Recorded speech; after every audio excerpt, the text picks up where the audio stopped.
driver of the economy says, cut our payroll taxes. Don't give us a one-time $5,000 tax credit that, frankly, you can hire someone, wait till that $5,000 credit is up, fire them, go hire someone else. You can game the system. Scott Brown has it right. Cut the taxes, make them permanent, and that's the way to back into Making it permanent. employment. Mike Papantonio, what do you think?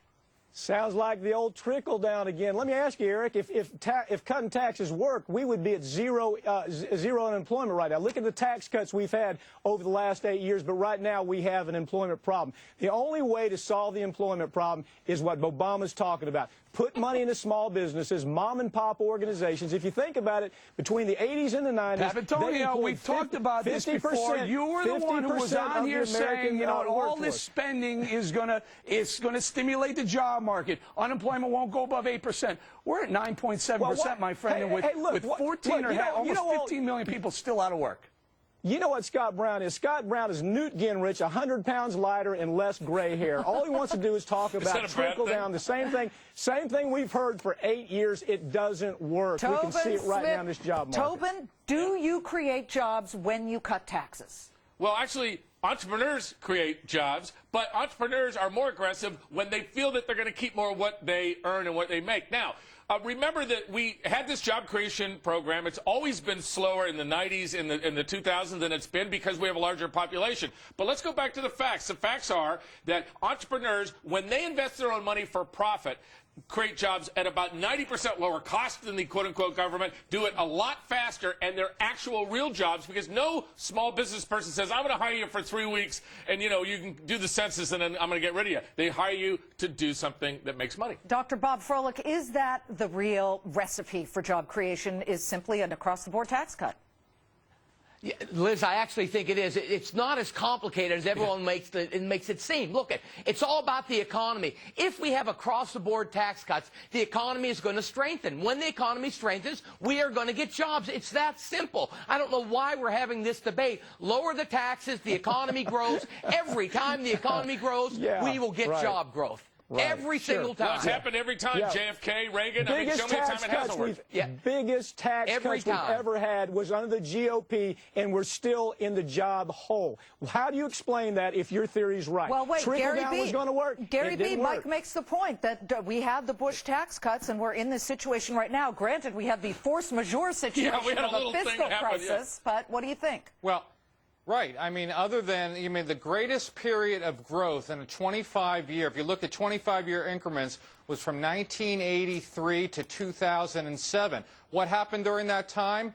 Low taxes, high employment, high rate, the stock market growing. It was the greatest time. Mike, I figured out where I know Mike from. I've been racking my brains. Mike was Treasury Secretary under Jimmy Carter, and that's what he wants to go back to. Those great 70s of high inflation. Here's the problem. Hold on, Mike. Mike, hold on. Hold on. You'll get plenty of time to talk. It didn't work. Hold on. Big is better. Let Gary finish. Go ahead, Gary. Hold on. Uh-oh. Gary. Don't hit the high C, Gary. Do not hit the high C.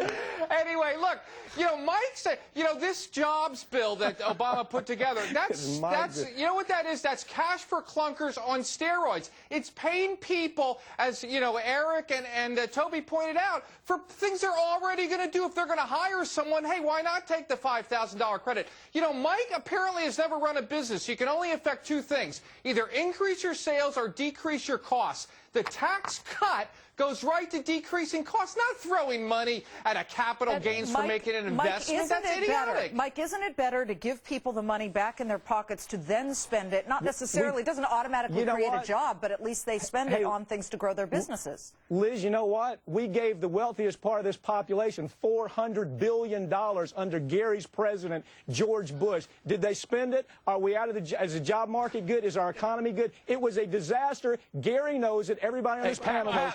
You're thinking that's because of the tax cuts? You guys want to cut taxes for everything. You got to be kidding me. If the weather's bad, hold on. cut taxes. Eric Cut taxes. If we don't feel good, cut taxes. In the last 13 months, the left, the Democratic president has given out somewhere around $5 trillion. And guess what? We're still at record unemployment. And now Gary points out, well, you know, 80 billion more. Maybe that'll make things better. No, he didn't give it out, You Eric. can't He spend gave your it way to your out of friends this. on Wall Street, and they squandered it even farther. He didn't give it to mom and pop business. You haven't where he come should up have with given it's it. Bush's fault yet. Oh no, wait, you did hit that one. It's Dr. Bush's Bob, fault. It's Dr. Wall Bob, Street's fault. let's bring you in here. It's Talk not Bush's about- fault. It's hold on. people like you who voted Dr. for Bush. Bob, It's your fault. Give me your best solution for job creation, second to job cuts, because you know this president is, to tax cuts. You know this president is not going to go for across-the-board tax cuts. Yeah, you know, that's the best answer, and if we can't get that, what we have to do is we have to do anything in our power to stimulate the economy, because at the end of the day, that's really what it comes down to. And Tobin hit the nail on the head. If we don't get these businesses feeling that they're going to be able to make more money, keep more money of what they are making, they're never going to hire people. That's what it comes down to. Confidence in the business cycle, and this administration is not giving anyone any confidence at all. You're not going to You see see, what I'm just we're saying, doing. Bernie Madoff Okay, crowd. They'll spend it on basically America. it. Now let's not forget that we live in a country where a lot of the people that I'm hiring for my company are independent contractors, and that is the new paradigm in this economy, and nobody counts them very well. We've had job gains in independent contractors that is not showing up. We can be stronger. We're maybe not going to hire them the way we used to, but we're only going to hire them if we feel that we're going to be better off next year than we are this year.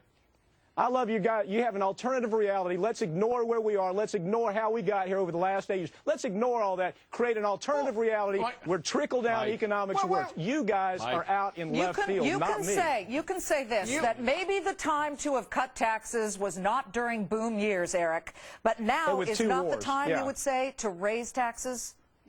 Can I jump in here? The other concern that small business owner has right now is, what are my costs going to be? What's it going to look like a year from now, 2 years from now? Is this ballooning deficit going to make everything go up? My oil price, everything I pay for go up? And they're not hiring because of that. So you need to stop spending, keep that deficit from exploding, and then tax cuts, and that's the answer.